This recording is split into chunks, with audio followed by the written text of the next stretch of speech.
আলু থোড়ের ঘন্ট কী করে করি আমি সেটাই তোমাদের সঙ্গে আমি শেয়ার করতে এসেছি। এখানে নিয়েছি থোড়টাকে খুব ভালো করে নুন হলুদ দিয়ে মাখিয়ে জল ফেলে দিয়েছি, জলটা দিয়ে হালকা করে আমি একটু প্রেশারে স্টিম করে নিয়েছি। আর নিয়েছি কিছু কুচনো আলু, আর এখানে নিয়েছি জিরে বাটা, আদা বাটা আর কাঁচা লঙ্কা একসঙ্গে পেস্ট করে নিয়েছি। আর এখানে নিয়েছি কিছু ফ্রেশ পুরনো কোকোনাট। এখন আমি আলুটাকে একটু ভেজে নেব।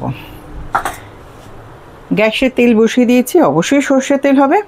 আর এখানে এবারে ফোড়নে দিচ্ছি আমি 5 থেকে 6টা মেথি, আর দিচ্ছি জিরে, গোটা জিরে দিয়ে দিচ্ছি, শুকনো লঙ্কা, তেজপাতা, তার সঙ্গে দিয়ে দিচ্ছি আলুগুলোকে একটুখানি ভেজে নিই। থোড়ে দেবো আমি একটুখানি গোবিন্দভোগ চালের গুঁড়ো, আর নিয়ে নিয়েছে একটু মিল্ক পাউডার। এটাকে জল দিয়ে একটা পেস্ট করে গুলে রাখবো, পরে আমি এটা মিশিয়ে দেবো। আগে থেকে একটু ভিজিয়ে রাখলাম। আলুগুলো ভাজা হয়ে গেছে দেখো।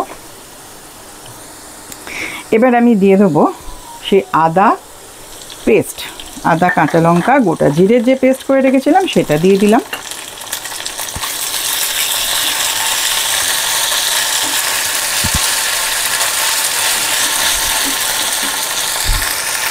তার সঙ্গেই দিয়ে দিচ্ছি সেই থোড়টা।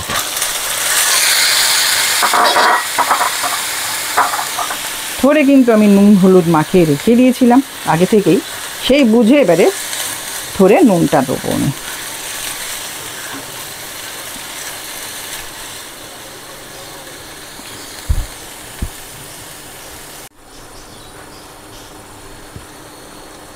এবার আমি এতে দেবো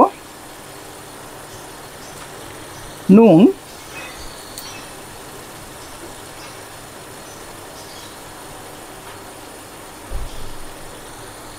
তার সঙ্গে দিয়ে দিচ্ছি হলুদ, সবটাই পরিমাণ মতো, আর চিনি।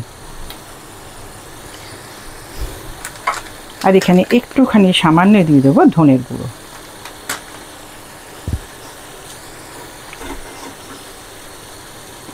খুব ভালো করে ওপর নিচ করে নেব, নিয়ে আমি এটাকে একটু চাপা দিয়ে রেখে দেবো জল দিয়ে।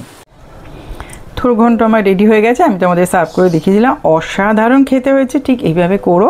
আর ওপর থেকে একটুখানি ফ্রেশ নারকেল ছড়িয়ে দিয়েছি। তাহলে জানাতে কিন্তু ভুলো না তোমাদের কেমন লেগেছে। আমার কিন্তু বেশ লেগেছে রান্নাটা, তাই তোমাদের সঙ্গে আমি শেয়ার করলাম। আর আমার সঙ্গে থেকেও, আমার পাশে থেকেও সাবস্ক্রাইব করতে ভুলো না, প্লিজ লাইক দিতেও ভুলো না। আমার এই রেসিপিটা যদি তোমাদের ভালো লাগে তাহলে অবশ্যই আমার সঙ্গে থাকবে এবং আমার চ্যানেলটিকে সাবস্ক্রাইব করে রাখবে। আর তার সঙ্গে কিন্তু বেল আইকনটা অবশ্যই প্রেস করে রাখবে। আর যারা লাইক শেয়ার সাবস্ক্রাইব ও কমেন্টস করতে কিন্তু একদম ভুলবে না। তাহলে আজ এখানেই শেষ করছি, আবার একটা পরের ভিডিও নিয়ে আসবো। তোমরা সবাই খুব ভালো থেকো, নমস্কার।